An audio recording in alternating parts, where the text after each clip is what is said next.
Кто такой доктор подчеркивания Луи?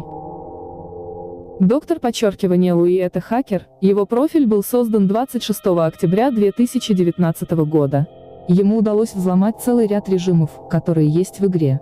Среди них Adapt Me, Jailbreak, Mad City. Игроки говорят, что он заходит на сервера, и после взламывает. Если зайти и посмотреть его друзей, там будут похожие ники, говорят, это его помощники. Никогда не пишите его друзьям и ему, потому что ваш аккаунт может подвергаться взлому.